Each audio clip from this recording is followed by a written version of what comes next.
ओम नमो भगवते वासुदेवाय. अध्याय 3.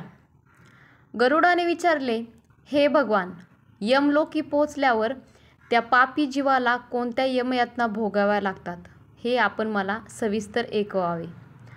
मी यमलोकातील पापी जीवाला भोगाव्या लागणाऱ्या यमयातनांचे वर्णन करतो, ते ऐकून तुझ्या मनाचा थरकाप होईल. ऐक.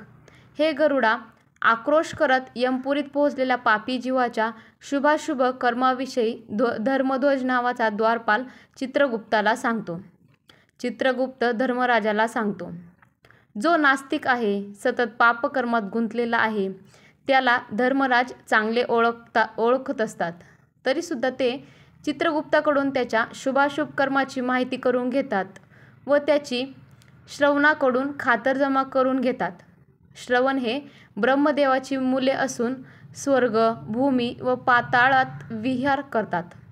त्यांना दूरचे दिसते व ऐकूही येते. त्यांच्या पत्नीही तशाच असतात. त्यामुळे ही श्रवण पती पत्नी प्रत्येक जीवाची सर्व शुभ व अशुभ कर्मे सविस्तरपणे जाणतात. अगदी त्याची गुप्त कर्मेही ते जाणतात व चित्रगुप्ताला सांगतात. त्यामुळे पापी माणसाच्या वाट्याला दुःखच येते. सूर्य, चंद्र, अग्नी, आकाश, भूमी, जल, आत्मा, यम, दिन, धर्मराज, रात्र, दोन्ही कालांची संध्या मनुष्याचे आचरण जाणणारे असतात. ते मनुष्याच्या शरीरात राहून त्याची सर्व प्रकारची पाप पुण्य पाहत असतात. पापी माणूस यमराजासमोर उभा राहताच यमराजाच्या भयंकर स्वरूपाचे दर्शन त्याला होते व तो चळाचळा कापू लागतो. खूप उंच धिप्पाड शरीराचे, हातात दंड घेऊन रेड्यावर बसलेले, प्रलय मेघाप्रमाणे गर्जना करणाऱ्या असणाऱ्या आवाजाचे, पर्वताकाय काळेक भिन्न 32 दात, 3 योजने शरीर रूप, काल, ज्वर, व्याधी इत्यादी सैन्यासह यमराजासारखेच चित्रगुप्त व त्याहून भयंकर यमदूत त्यांना पाहून भयाने त्याला मूर्छित येते. आपल्या आयुष्यात आपण केलेल्या पापांचा त्याला पश्चाताप होतो. तेव्हा यमदूत म्हणतात, पाप करताना तू आनंदाने केलेस, आता त्याची फळेही आनंदानेच भोग. रडून भेकून क्षमा मागून काहीही उपयोग नाही. धर्मराज त्याच्या पापाची कर्मानुसार त्याला शिक्षा सुनावतात. यमराजाची आज्ञा झाल्यावर प्रचंड, चंड इत्यादी यमदूत त्या पापी जनांना दोरखंडाने बांधून नरकाकडे नेतात. तेथे धगधगत्या अग्नीसारखा विशाल वृक्ष असतो. त्या वृक्षाच्या फांदीला पापी जीवाला उलटे टांगतात. त्या क्षणी त्या जीवाचे शरीर भाजून निघते. तो रडतो, ओरडतो, यमदूताला हात जोडून विनवणी करतो, आमचे अपराध पोटात घाला, आम्हाला क्षमा करा. पण यमदूत ऐकत नाही. ते लोखंडी छडी, सोटा, गदा, मुसळ, भाला आदी शस्त्रांनी मारत असतात व म्हणतात, पाप्यांनो, तुम्ही अशी पापकर्मे का केलीत?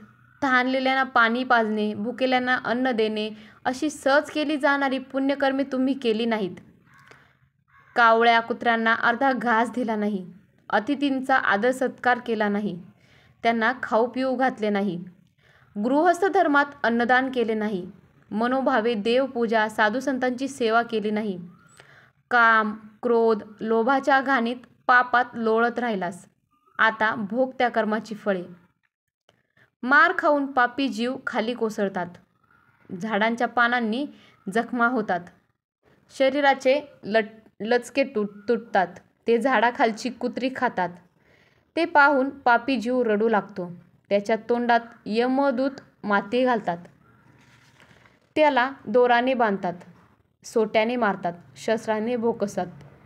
शरीराचे 2 तुकडे करून अर्धे शरीर जमिनीत गाडून मस्तकावर बाण सोडतात.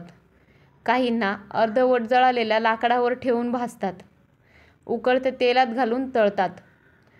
उन्मत्त हत्तींच्या पायी देतात. भयंकर चावणारे कीटक अंगावर सोडतात.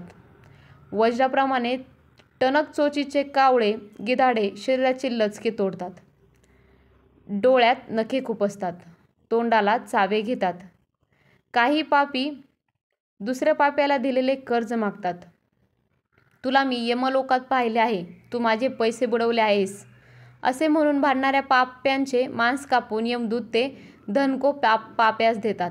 अशा प्रकारे या नरकात पाप्यांना यातना भोगाव्या लागतात.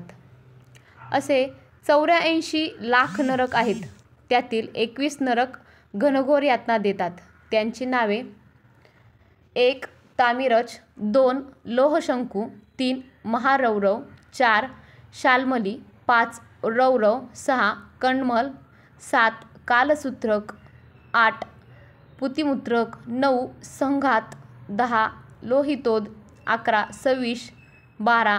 सप्रतापन, 13. महानिरय, 14. कालोल, 15. संजीवन, 16. महापत, 17. अविची, 18. अंधातिमिरत्र, 19. कुंभीपाक, 20. संतप्रतापन व 21.